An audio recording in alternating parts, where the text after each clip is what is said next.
Greetings, ladies and gentlemen, and welcome back to Shadow of the Colossus.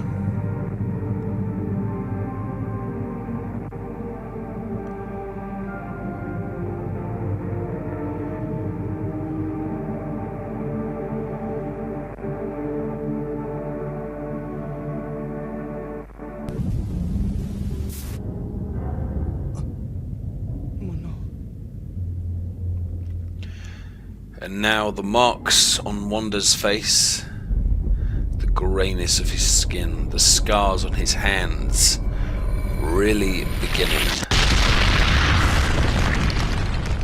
to take their toll. But the only thing that keeps Wanda going is his dream, his belief that one day, hopefully one day soon, Mono will be raised and she will sit up and she will greet him. We've discussed in previous videos, is it love, is it guilt, is it honor, is it pride? But clearly, whatever it is, the emotional bond that Wanda feels towards her is so strong. And that stroke of her face by that grizzled grey hand shows the affection with which he holds her. But Dormin is ready to speak again.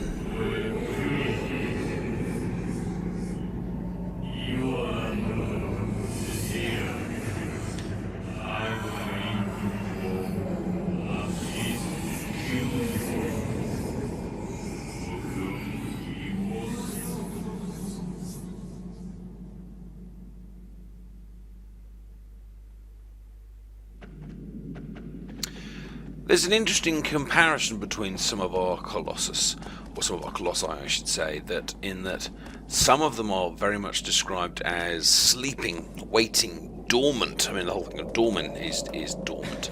And some of the Colossi are awake. If you think back to the very first one we fought, that was basically kind of wandering around, pacing from place to place. The bird was very much awake, so was the eel type creature, but others of them are very much shown as sleeping, waiting, or perhaps just or borderline dead, in a state of kind of eternal slumber. If you remember that massive soldier one that was on top of that kind of strange kind of mountain range, the way that kind of stood up and unfurled itself. We've had at least 3 or 4 that have been behind kind of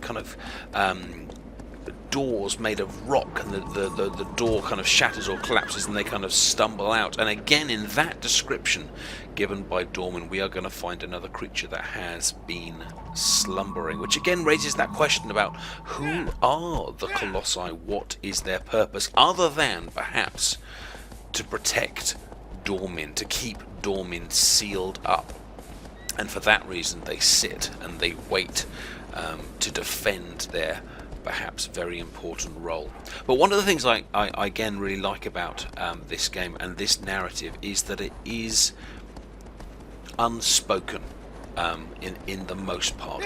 I did a Let's Play series on Journey that I do hope you have seen, but one of the things that was very key with Journey is that they gave a few kind of hints towards the plot, they gave a few images, but it is down to the player's interpretation. And if you go on various websites, you'll see lots of interpretations of the story of Journey. And Shadow of the Colossus is more or less the same. There are kind of more commonly held plot lines that I have been kind of talking through in these introductions, but there is a variety, and there are different interpretations of exactly who Dormin is, why he has been locked away, what this land is. I mean, looking at this land right now, these wonderful green fields, I don't think we've had something quite so green yet. It almost feels like the land of Hyrule from the Ocarina of Time, but in other places the land feels like a desert and a forest and a mountain. It's a very, very varied landscape, and it keeps on. The game kind of keeps begging you to ask the question, what is this land for? Why is it abandoned? What has happened here? Who built this?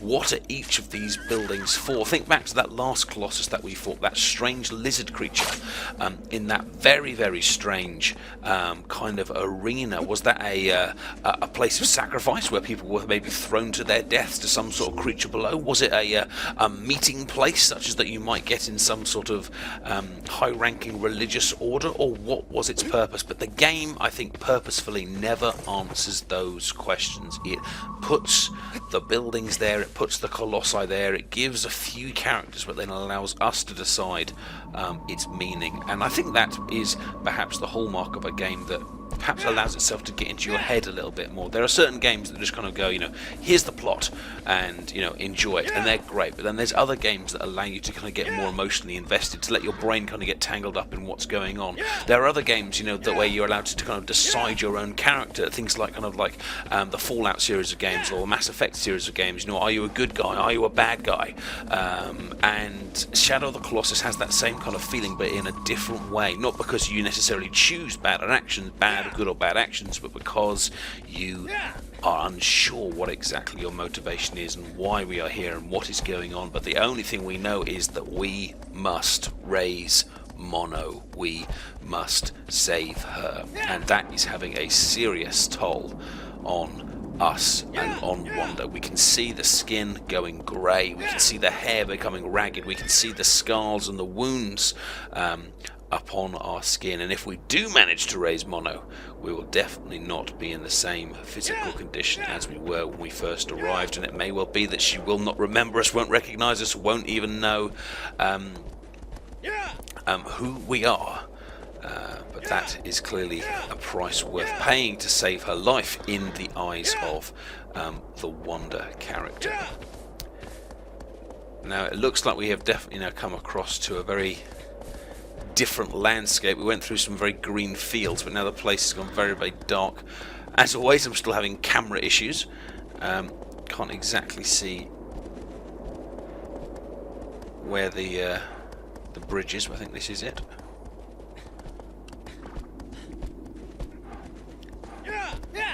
Sound effect has changed here. Looks like we've got some sort of geyser firing into the sky. I was in Iceland earlier this year at the original geyser, which is literally named Giza, and all the other geysers are named after it. Very, very powerful. Quite awe-inspiring when you see the amount of natural power just firing up from the earth. These things in reality are immensely powerful, and just like volcanoes and earthquakes, they translate wonderfully to computer games because they are awe-inspiring and yet uncontrollable and wild. The sword says we need to go this way, and we have a cutscene, so I guess it is here. The cold eyes of a Colossus stare out, and our opposition is revealed. We have another quadruped by the look of it. I think that's 4 legs. We've already taken on a... Whoa, what the heck is that? Whoa! Well, it looks like we're staying on the horse this time. If I'm going to try and outrun that, we've got a far bigger space than I think we have had for a while. Now, the immediate question is going to be, are these geysers just lovely decoration, or are they something to do with the solution? I think we're going to need to go and have a good look at this Colossus, look for maybe bits to grab. Let's assume for now that the method of destruction is going to be by getting on top of it somehow.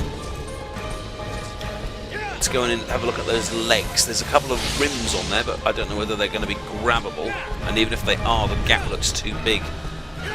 It's got quite a large head. I wonder if it could be like the bearded one. He puts the head down and we grab in some way. Whoa, what's he doing? I have no idea what he did there. Okay, that head is quite low, but is it anywhere near low enough for us? No, it's not. And actually looking at those legs, there really isn't any kind of... Whoa! That was a really bad idea. Get up, get up, get up, get up, get up. Wanda, move! This is a really bad place to stand. Where'd that horse go? Come back! No, wrong button, wrong button, wrong button. Run! I hate trying to get on this horse. No, get on there before he stomps again. Move!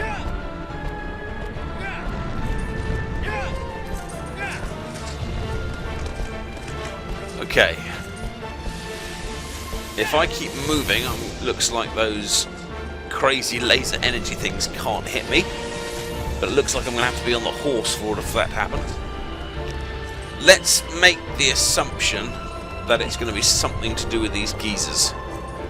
So let's try and lead that thing over onto them. Is that doing anything? Oh, there you go. He's kind of pushed over into one side. So when the other creature lifted up, you know, remember the second Colossus? We had to shoot its feet. I don't know if this is going to be something... Whoa! I simultaneously love it and hate it when those creatures rear up. It's amazing because you just see this huge potential energy up in the sky, and it's simultaneously just like amazing, and you want to see what's going to happen when it lands, but you know if it lands near you, it's probably going to kill you. Move! I really shouldn't have stopped there. Oh dear, get on the horse, get on the horse, get on the horse. Oh good, okay, the geezer's done whatever the geezer does. Okay, so I think we can be fairly sure now that the geezers are going to be something to do with the solution, but we're going to need something to shoot at, or maybe something to grab. It could even be actually that we don't need to shoot a part of it, but when it tilts over, maybe an area of it becomes grabbable that wasn't grabbable before. Ow!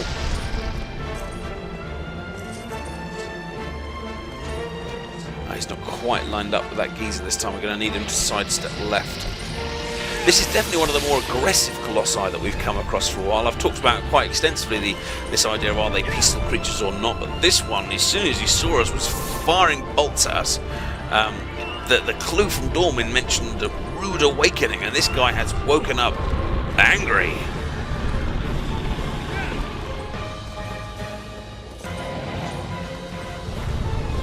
It's always difficult in this game to kind of control the camera to see where we're going and what's going on with the Colossi at the same time. He's rearing up again.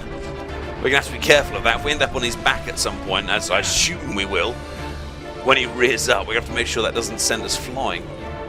He doesn't look like there's anything to grab on the back. We haven't talked about what kind of creature this is, but a turtle, a terrapin? You know, it's something with a hard shell on the back, but it doesn't look furry.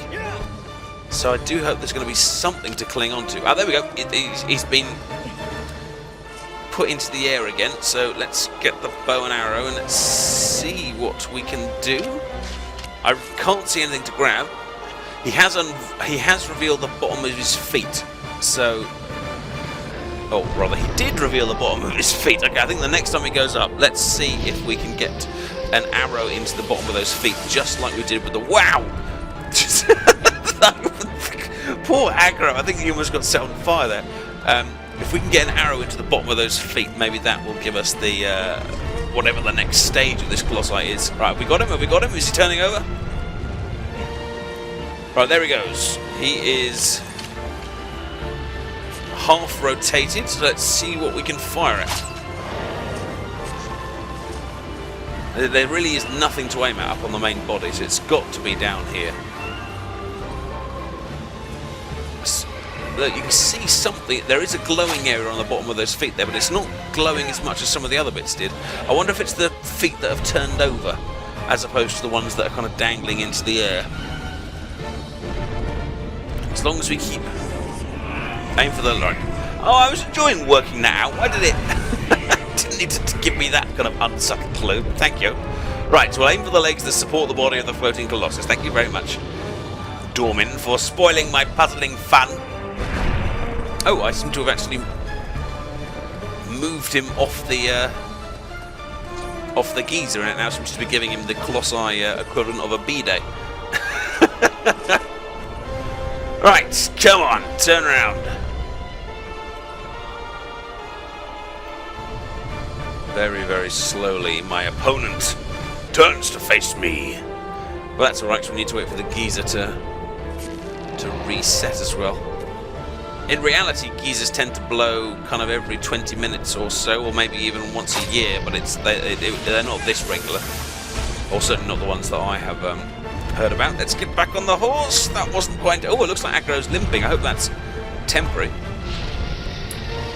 I assume Agro can't die in this kind of thing, but I don't know.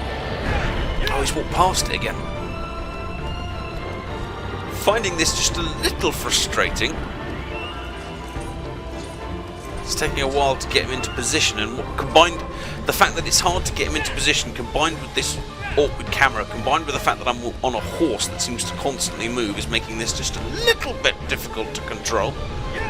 Right. We've got the bow ready. The geezer's ready to blow. The Colossi is turning towards me. And I'd really, really like that geezer to blow right now. Come on, geezer. There we go, there we go, there we go. Up you go, up you go. Okay, here we go. So can we shoot the underside of those feet? There we go. There's a small glowing area. Quite far away here. There we go, there's one. There's one. And, oh, this is a small target. There we go. I assume that's not a kill. I assume that's just the first stage. Aim for the legs. Thank you, Dorman. That's an important point to make at this stage when it's clearly gone arse over tit.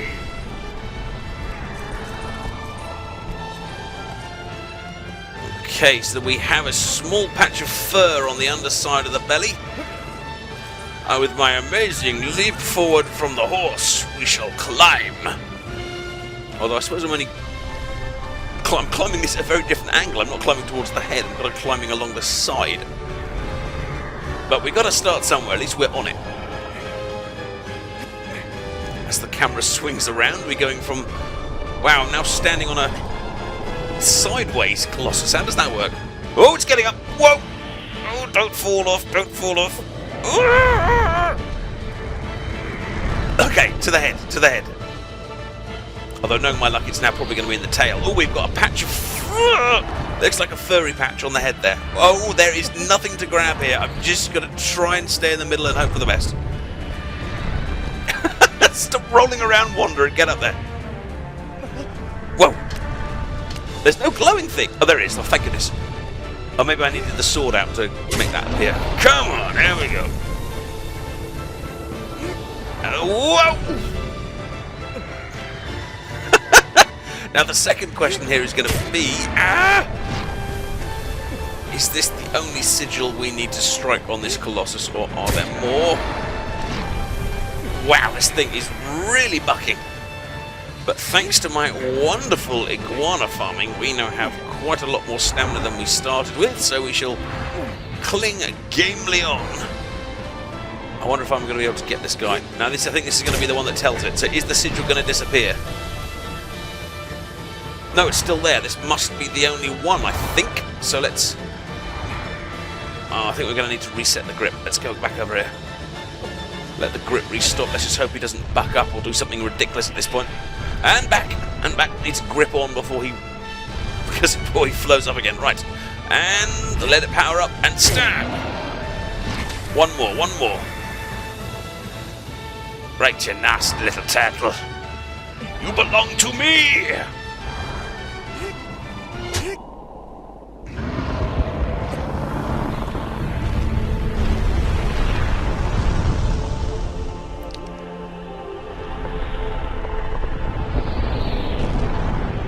See the Colossus there trying to push his way back up before succumbing to the inevitable. As indeed must I.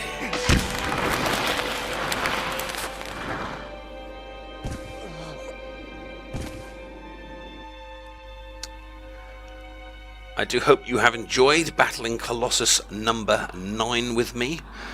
If you have, please do give the video a like. Do feel free to leave any comments, and don't forget to subscribe to the channel if you haven't already.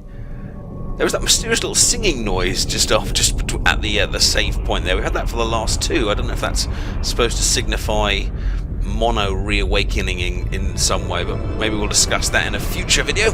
And of course, I'm sure in a minute Dorman will give us our next clue, so please do join me for Colossus number 10. Bye bye.